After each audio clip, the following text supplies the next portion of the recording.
সর্বশেষ যে লোকটা জান্নাতে যাবে তাকে আল্লাহ তাআলা জাহান্নামের আগুনে পোড়াতে পোড়াতে ছাই বানিয়ে ফেলবে।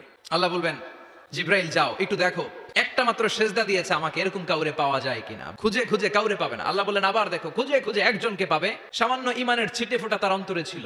আল্লাহ বলবেন যেহেতু ছিটে ফোঁটা আছে, অনেক মায়ের খাইছে, ওকে বের করে জাহান্নাম থেকে বের করে একটা নির্ধারিত দূরত্বে রেখে দাও, রেখে দেওয়া হবে। কিন্তু জাহান্নামের আগুনের লেলিহান শিখাতে তার গা ঝলসে যাবে। সে আল্লাহর ডেকে বলবে, মাবুদ তোমার কাছে আমি কিছু চাই না, জাহান্নাম থেকে তুমি আমাকে বের করেছো, জীবন নদীর পানি তুমি আমার গায়ের মধ্যে ঢেলে দিয়েছো, আমি আবার সজীবতা ফিরে পেয়েছি, আমি তোমার কাছে জান্নাত চাই না, শুধু নিরাপদ একটা দূরত্বে আমাকে রেখে আসো যাতে জাহান্নামের আগুন আমারে কষ্ট দিতে না পারে।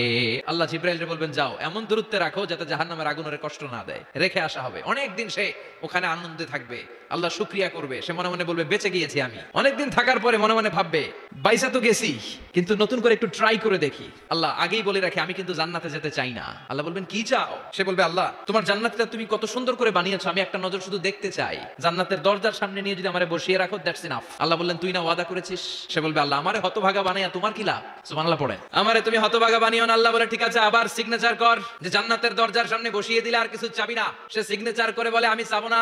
আল্লাহ বললেন জিব্রাইল বেচারারে ধরে জান্নাতের গেটের সামনে বসায় দে, এবার জান্নাতের গেটের সামনে বসে বসে জান্নাতের সৌন্দর্য দেখা শুরু করবে। সুবহানাল্লাহ। ওই হতভাগা লোকটা বলবে আল্লাহ এত সুন্দর জান্নাত তুমি বানালা, চোখ দিয়ে সৌন্দর্য দেখি, কান দিয়ে আওয়াজগুলো শুনি, হুর আর গেলমান হেঁটে বেড়ায়, এত সুন্দর জান্নাত চোখ দিয়ে দেখি ঢুকতে পারি না, আমারে কষ্ট দিয়ে তোমার কি লাভ? ও আল্লাহ আমারে তুমি মাফ করে দাও, জান্নাতের চিপার মধ্যে এক কর্নারে তুমি একটু আমারে জায়গা করে দাও। আল্লাহ বলবেন ওয়াই হাক ইবনা আদম, তোর ধ্বংস হোক হে আদম জাত, মা আগদারাকা, তোর চেয়ে বড় গাদ্দার আমি আমার সৃষ্টিকুলে কাউরে দেখি নাই, কারণ তুই আমার সাথে চুক্তি করিস আর চুক্তি ভঙ্গ করিস। আল্লাহর রহমতের দরিয়ায় তখন জোশ খেলে যাবে, ওর আকুতি মিনতি চাহনি আল্লাহর রহমতের দরিয়ার মধ্যে জোশ লাগিয়ে দিবে, আল্লাহর দয়া হয়ে যাবে, মায়া হয়ে যাবে। আল্লাহ বলবেন ঠিক আছে জান্নাতে যা। লোকটা এবার এক দৌড়ে জান্নাতের ভিতরে ঢুকে যাবে। লোকটার দৌড় দেখে আবার লোকটারে আল্লাহ ডেকে বলবে একটু দাঁড়া, জান্নাত তো দিছি তো দৌড় দিলি কেন? সুবহানাল্লাহ কইবেন না?